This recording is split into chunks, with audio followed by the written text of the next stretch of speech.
जय श्री राम। नमस्कार। मैं पंडित विष्णु उपाध्याय। घर के जो पितृ होते हैं या आप ऐसा माने कि परिवार में किसी की भी मृत्यु हो गई है तो उसके कुछ ही समय बाद 2 दिन 4 दिन 6 दिन या 1 माह के अंदर अंदर वो मृत परिजन सपने के रूप में बार बार यदि दिखने शुरू हो जाते हैं।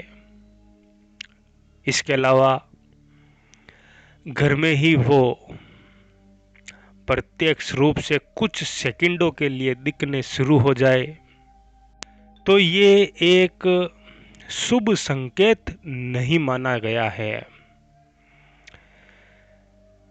पितृ जब बार बार दिखने शुरू हो जाते हैं तो आपको ये मान लेना है कि जो मृत परिजन जिनकी मृत्यु हुई है उनकी मुक्ति नहीं हुई है, वो पितर या प्रेत योनि में है। चाहे वो महिला है, चाहे वो पुरुष सदस्य है, या फिर कोई छोटा बच्चा है, कोई वृद्ध व्यक्ति भी हो सकता है, मतलब कोई भी हो सकता है अपने कर्मों के अनुसार।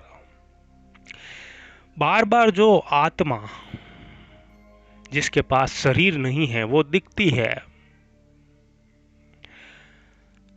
तो ज्यादातर आगे चलकर जो समय आता है उसमें ऐसी आत्माएं कष्ट देना शुरू कर देती है। तुरंत प्रभाव से वो कष्ट नहीं देती है, केवल अपने होने का एहसास करवा देती है, या फिर उनका एक मोह भी होता है परिवार के सदस्यों के प्रति। परिवार के सदस्य उनको अधिक याद करते हैं तो ऐसे में जो मृत आत्मा होती है वो तड़पती है। इस कारण से भी वो अपने होने का प्रमाण देती है। ये ज्यादातर छोटे बच्चों को दिखती है या फिर जिसके प्रति उस मृत आत्मा का, जिसके ऊपर जीव था, लगाव था, प्रेम था, वासना थी, उसको अपने होने का प्रभाव एहसास करवाती है। तो ऐसी आत्माओं के लिए आपको शास्त्रों के अनुसार कार्य करवाना अति जरूरी होता है, क्योंकि ऐसी आत्माएं आगे चलकर धीरे धीरे अपना दुष्ट प्रभाव आप ही के ऊपर, आपके परिवार के ऊपर एक पितृदोष जैसी समस्या के रूप में सामने आ सकती है, फायदा करे। आज के समय ऐसा बहुत कम होता है, क्योंकि जो प्रत्यक्ष रूप से दिखनी शुरू हो जाए वो आत्मा जिसकी मृत्यु हुई है, कुछ ही समय बीता है, 1 सप्ताह 1 माह, उस समय के दरमियान कोई आत्मा यदि दिखनी शुरू हो जाए तो ये किसी भी प्रकार से शुभ संकेत नहीं होता है। ये आप मानकर चले, क्योंकि जो व्यक्ति की मृत्यु हो जाती है उससे अपनी मृत्यु को स्वीकार करना पड़ता है, लेकिन वो अपनी मृत्यु को स्वीकार नहीं करते हैं।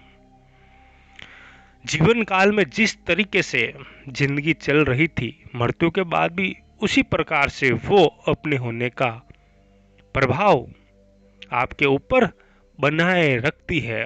तो ये एक प्रकार से सही नहीं होता है। जिस घर में अगर ऐसी घटनाएं होनी शुरू हो जाती है तो ऐसे परिवार के सदस्यों को हो सकता है कि आगे चलकर उनका एक स्थान भी बनाना पड़े, उनका पूजन भी करना पड़े, या फिर उनकी सवारी भी लेनी पड़े। शास्त्रों के अनुसार कार्य करके तीर्थ स्थान पर इन दिव्य आत्माओं को वहां पर वचनों के माध्यम से हम उन्हें छोड़कर आ सकते हैं। लेकिन आज के समय बहुत कम ऐसे व्यक्ति हैं जो ये कार्य कर सकते हैं। ज्यादातर इस कार्य में लूटपाट होता है। ज्यादातर लोग बाग 20,000, 30,000, 50,000 रुपए तक लेते हैं, लेकिन परिवार के सदस्यों को कैसे पता चलेगा कि जो मृत आत्मा है वो तीर्थ स्थान पर चली गई है या फिर हमारे घर पर ही है। सामने वाला सब कुछ करता है। हजारों की संख्या में सामग्री आती है, हजारों रुपए की सामग्री आती है, लेकिन कोई अगर अच्छा व्यक्ति ये कार्य कर देता है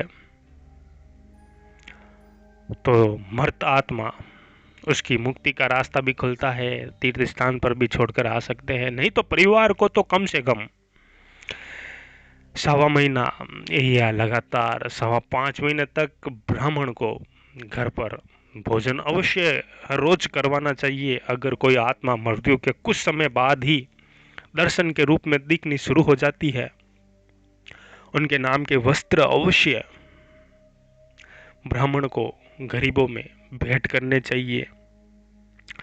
तो दोस्तों, जब किसी व्यक्ति की मृत्यु होती है और मृत आत्मा कुछ ही समय में दिखनी शुरू हो जाती है, तो ये किसी भी प्रकार से अच्छा कार्य, शुभ कार्य नहीं होता है। उस घर में हो सकता है आगे चलकर मांगलिक कार्य भी बाधित हो जाए, घर में वंश बढ़ोतरी भी बाधित हो जाए।